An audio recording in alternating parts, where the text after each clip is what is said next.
కలియుగ ప్రత్యక్ష దైవం వెంకటేశ్వర స్వామికి సేవ చేయాలంటే పూర్వజన్మ సుకృతంగా భావిస్తుంటారు. ఆయన దగ్గర పని చేయాలంటేనే ఎంతోమంది ఆసక్తి చూపిస్తుంటారు. భక్తిభావంతో తిరుమల కొండకి అనేక మార్గాల్లో కూడా వెళ్తూ ఆయన్ని దర్శించుకొని పుణ్యప్రాప్తి పొందుతూ ఉంటారు. అయితే ఆయనకి ప్రత్యక్షంగా అంటే భగవంతుని రూపానికి భక్తులకి మధ్య ఉండేటువంటి పరదాలను దాదాపు 25 సంవత్సరాల నుంచి ఒక సామాన్య వ్యక్తి అందిస్తున్నటువంటి వైన్యం నిజంగానే ఆయన పట్ల ఉన్నటువంటి భక్తిభావాన్ని చూపిస్తోంది. నా వెనక ఉన్నటువంటి ఈ యొక్క పరదా చూడొచ్చు. ఇది సామాన్యమైనటువంటి వస్తువులతో వాడింది కాదు, అంతా హ్యాండ్మేడ్తో చేసినటువంటి సిచ్యువేషన్సే. కాకపోతే ఇది ఈ యొక్క పరదాకు సంబంధించి వచ్చేటువంటి కోయిలాల్వార్ తిరుమంజనం నాడు ఈ యొక్క పరద అంటే ధనుర్మాసంలో ఉండేటువంటి ఏ విధంగా అయితే స్వామికి అలంకరిస్తారో అదే తరహా సంబంధించినటువంటి పరదాలు సిద్ధం చేశారు. తిరుపతిలో ఉన్నటువంటి మనీ టైలర్స్ సంబంధించి మనీ అనేటువంటి వ్యక్తి, ఇతను 25 సంవత్సరాల నుంచి కూడా స్వామివారి గర్భాలయం నుంచి కూడా కులశేఖరపడి రాములవారిపడి సంబంధించి పరదాలు ఏవైతే ఉంటాయో అవన్నీ కూడా సిద్ధం చేసి అందిస్తున్నటువంటి వైన్యం మనకు చూస్తున్నాం. ప్రస్తుతం ఆయన కూడా మనతోనే ఉన్నారు.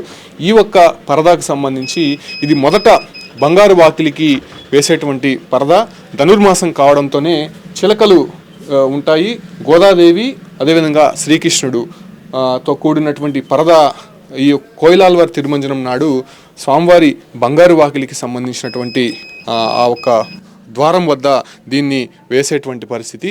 ఈ పక్కన మనం చూడొచ్చు, ఇది వచ్చి రాముల వారి మేడ.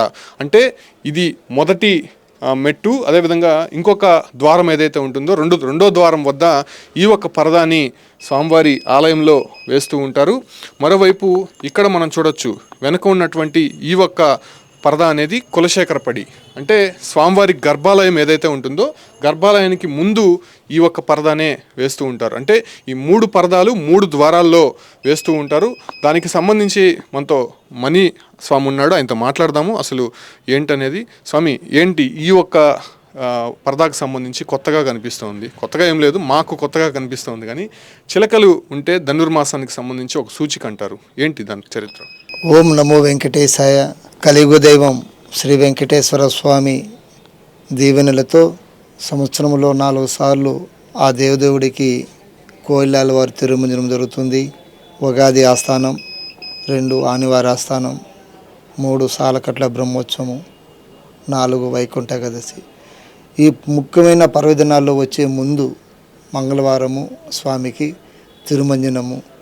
తిరుమంజనం అంటే పవిత్రమైన గంగాజలాలు, పసుపు, కుంకుమ, గచ్చల పొడి, ఒట్టివేర్లు మిక్సింగ్ చేసి పేస్ట్ చేసి స్వామి గర్భాలయమాకంతా కైంకర్యం చేసే అయ్యవార్లు, దేవస్థానం అధికారులు, భక్తులు ఆ గర్భాలయానికి శుభ్రం చేసిన తర్వాత నూతన పరదాలు ఆ దేవదేవుడికి సమర్పించే భాగ్యం నాకు కలగడము పూర్వజన్మ సుకృతముగా భావిస్తున్నాను.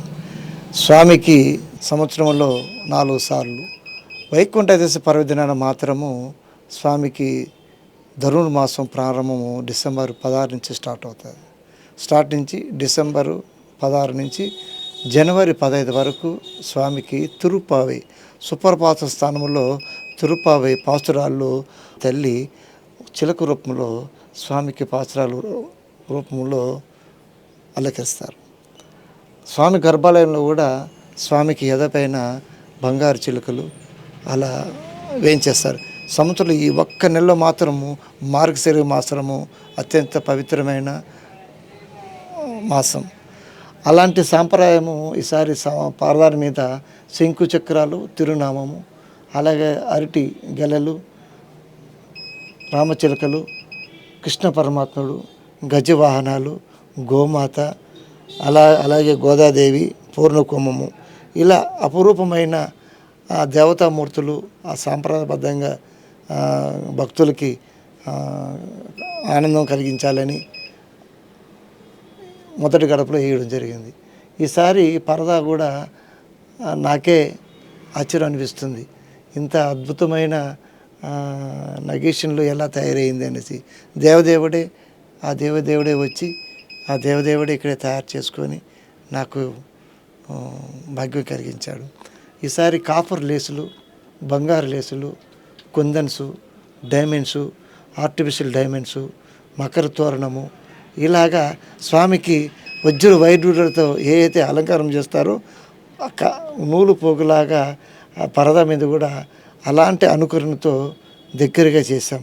స్వామి పచ్చలు, డైమండ్సు, స్టోన్సు, అలాగే ఆర్టిఫిషియల్ డైమండ్సు, ఇలాగా గోమాత వస్త్రాలు, ఇవన్నీ అసలు ఆ దేవదేవుడే ఆ గర్భాలయానికి ఇంత విశిష్టమైన సాంప్రదాయమైన పరదా తీసుకొని భాగ్యం కలిగించాడు. అంటే మీలో ఆయనే ఉండి ఆయన దేవాలయానికి ఇలా అలంకరించుకున్నాడని మనం చెప్పచ్చు. స్వామి, ఎందుకు ధనుర్మాసంకి సంబంధించి ముఖ్యంగా ఇటువంటి డిజైన్ ఎందుకు చేస్తారంటే ఏం చెప్తారు? గోదాదేవి ఆయన అంశంలో పుట్టిన పుణ్యశ్రీ. ఆమె నమ్మల్లవారు విష్ణుదత్తుని కూతురు. స్వామికి తులసి మాలలు కట్టి ఎప్పుడు సమర్పించే భాగ్యం ఆ విష్ణుదత్తు వరం ఇస్తే ఆమె కూతురుగా ఈమె జన్మించింది. యుక్త వయసులో ఆ తులసి మాలలు అందముగా ఉండి తన మెడలో వేసుకొని భర్తకు తండ్రికి తెలియకుండా మళ్ళీ ఆవిడ వేయించేస్తుంది.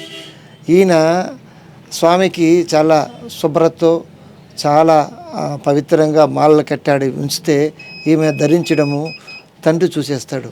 అయ్యో, స్వామికి మొట్టమొదటిసారి మాలలు నా కూతురు అన్యం పుణ్యం ఎరగకుండా వేసేసుకునిందో అని చెప్పి దిగులు పడుతూ మదన పడుతూ ఉంటాడు. అప్పుడు ఆ సాక్షాత్తు విష్ణుమూర్తి విష్ణుదత్త ఆమె ధరించిన మాలలు నాకు ప్రీతిపాతము అని చెప్పడం జరిగింది. ఆ వాక్కు దైవ వాక్కు భావించి ఆయన పురీరితం అయిపోయేసి ఆమె గోదాదేవి రూపంలో రామచిలక రూపంలో పాత్రలు కనిపించేసి జనవరి 15 తారీఖు గోదా కళ్యాణము స్వామితో దాని వ్యాయామం జరుగుతుంది. ఆ రోజు గోదా కళ్యాణము జరుస్తారు. అంత అపురూపమైన సాంప్రదాయమైన సేవ వరము ఆ తల్లికి దక్కడము. అలాంటి రూపాన్ని ఈ మనం డిసెంబర్లో వచ్చే వైకుంఠ ఏకాదశికి ఆమె రూపం వేశాను. సో చూస్తున్నాం కదా, ఇది ధనుర్మాసం కావడంతోనే అటు స్వామివారికి కోయిలాల్వారి తిరుమంజనం తర్వాత వేసేటువంటి పరద, అంటే ముందు బంగారు వాకిలి దగ్గర ఈ యొక్క పరద అనేది ఉంటుంది. నిజంగా చాలా అదృష్టవంతులు అని మనం చెప్పుకోవాలి. వీటిని కనీసం తాకడానికి కూడా మనకి అవకాశం ఉండదు, చూడడానికి కూడా అవకాశం ఉండదు. ఉదయం సమయాల్లోనే కొన్ని సేవల సమయాల్లోనే ఇవన్నీ కూడా మనకి కనిపిస్తూ ఉంటుంది. కాకపోతే చూడొచ్చు, సాక్షాత్ కలియుగ వెంకటేశ్వర స్వామి వేసేటువంటి పరదా ఇది. స్వామివారి గర్భాలయంలో 3వ ద్వారం వద్ద ఈ ఒక్క పరదా అనేది మనకి కనిపిస్తూ ఉంటుంది. దీన్ని ప్రత్యేకంగా ధనుర్మాసంలోనే వేస్తూ ఉంటారు. ఈ యొక్క రామచిలుకలను చూస్తే ధనుర్మాసంలో వెంకటేశ్వర స్వామికి మూల విరాట్కు కూడా ఒక రామచిలుక అనేది అక్కడ పెట్టి ఉంటారు. దాదాపు 4 రోజుల పాటు ఆ చిలక అనేది స్వామివారి దగ్గరే ఉంటుంది. మరోవైపు మనం ఇటువైపు చూడొచ్చు, రాముల వారి మేడ, అంటే 2వ ప్రాకారానికి సంబంధించినటువంటి ఈ ఒక్క పరదానే వేస్తూ ఉంటారు. స్వామి, ఈ పరదా అనేది కామన్గానే ఉంటుందా, లేకపోతే దాంట్లో ఏదైనా మీరు 4 సార్లు వేసేదాంతో ఏమైనా మార్చి వేస్తారా? స్వామికి రాములవారి మేడ అన్నమయ్య ఈ గడపలోంచే విశేషమైన తన కీర్తనలు ఆలపించాడనేసి శాసనాలు ఉన్నాయి. స్వామికి ఏకాంత సేవలో ఈ రాములవారి మేడ అంటే లఘు దర్శనం వేసే పరద, ఏకాంత సేవలో ఊహించే పరద. ఇది చాలా విశేషమైన గడప, అద్భుతమైన పద. 3వ గడప ఫైనల్గా మనం చూడొచ్చు, ఇది కులశేఖరపడి, అంటే స్వామివారి గర్భాలయం ఏదైతే ఉంటుందో ఆ గర్భాలయానికి సంబంధించినటువంటి ద్వారం సంబంధించినటువంటి ఈ పరదానే వేస్తూ ఉంటారు. ఈ పరద నిజంగా స్వామివారికి ముందు భాగంలో ఈ పరదా మనకి ఉంటుంది. ప్రత్యేకించి విఐపి దర్శనాల్లో కావచ్చు, లేకపోతే జరిగేటువంటి సేవా కార్యక్రమాలు, అర్చన కావచ్చు, తోమాల, అభిషేకము, తిరుప్పావై, సుప్రభాతం, ఇలాంటి సేవలకు సంబంధించినటువంటి ప్రక్రియ జరిగేటప్పుడు భక్తులకి భగవంతుడి ప్రతిరూపానికి మధ్యలో ఇది ఉంటుంది. స్వామివారికి ఏకాంతంగా జరిగేటువంటి కార్యక్రమాల్లో ఈ పరదాలు వేసి కార్యక్రమాలు కూడా నిర్వహిస్తుంటారు. స్వామి, ఇది కూడా ఎగ్జాక్ట్లీ ఒకే విధంగా ఉంటుందా, లేకపోతే 4 సార్లు మారుస్తారు కదా, ఏదైనా డిఫరెన్స్ ఉంటుందా? స్వామికి గర్భాలయంలో ముందు గడప కులశేఖ మహారాజు వరముతో ఏర్పడిన గడప కాబట్టి స్వామి ముందున్న పరద, స్వామి నేత్ర దర్శనము, అభిషేకం అవుతానే స్వామి ఈ రూపంలోనే ఆయనకి అలంకరణ చేస్తారు. ఒక్కసారి క్షణం పాటు కూడా అయ్యో స్వామి అనుకుంటా ఆ క్షణం పాటు కూడా గర్భాలయంలో ఉన్న ఆ మూలమూర్తి ఏ అపురూపమైన దృశ్యం ఉంటుందో అలాంటి దృశ్యమే పరదా మీద ఆ కులశేఖర పడి మీద వేశాను. సో మీ గర్భాలయం పైన కూడా మీరు కొన్ని కురాలం అనేసి చెప్పారు. సో ఇదేనా మీరు ఇక్కడ చూస్తున్నాం కదా, ఇదే గర్భాలయంకి అంటే స్వామివారి గర్భాలయానికి పైన ఏవైతే ఉంటాయో అక్కడ కురాలంలు అంటారు దీన్ని కూడా వేస్తూ ఉంటారు. అంటే ఇది ఎవరికీ తెలీదు. దీన్ని కూడా సిద్ధం చేసి కోయిలాల్వార్ తిరుమంజనం సమయంలో దాన్ని కూడా మారుస్తూ ఉంటారు ప్రతి ఏటా కూడా. నిజంగా స్వామివారిని కనీసం 1 నిమిషం పాటు దర్శించుకోవాలని చాలామందికి కూడా ఆతృతగా ఉంటుంది. చాలా సంతోషంగా స్వామివారిని చూడాలి, కనురాలా చూడాలని చెప్పి కూడా అనుకుంటూ ఉంటారు. కానీ ఎవరికీ సాధ్యపడదు. వచ్చేటువంటి భక్తుల రద్దీ కావచ్చు, అక్కడ ఉన్నటువంటి స్వామివారి కైంకర్యాలకు సంబంధించినటువంటి సమయాలు కావచ్చు, వీటన్నిటిని క్రోడీకరించి టీటీడీ కూడా ఎప్పటికప్పుడు భక్తులకి సౌకర్యవంతమైనటువంటి దర్శనం కల్పించాలని అనుకుంటుంది.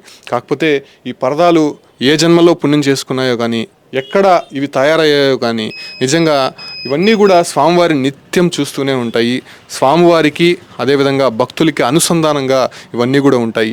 వీటిని తయారు చేసేటువంటి మణి స్వామి కూడా నిజంగా ఎంతో అదృష్టవంతం అని చెప్పుకోవాలి. ఆయనకి కలిగినటువంటి పూర్వజన్మ సుకృతంగా దీన్ని భావించాల్సి ఉంటుంది. 25 సంవత్సరాలుగా ఆయన నియమ నిష్టలతో ఇవన్నీ కూడా తయారు చేస్తూ ఉన్నారు. ఆయన కనీసం ఆహారం కూడా తీసుకోరు. చాలా నిష్టతో ఉండి ఇవన్నీ కూడా తయారు చేసి స్వామివారికి 4 సార్లు సంవత్సరానికి అందిస్తూ ఉంటారు. అయితే ఇప్పుడు ధనుర్మాసం ప్రారంభం కాబోతోంది కాబట్టి, వైకుంఠ ఏకాదశి కూడా వస్తుంది కాబట్టి, వచ్చే మంగళవారం సరిగ్గా కోయిలాల్వార్ తిరుమంజనం అనంతరం కొత్త పరదాలని మార్చే ప్రక్రియ జరుగుతుంది.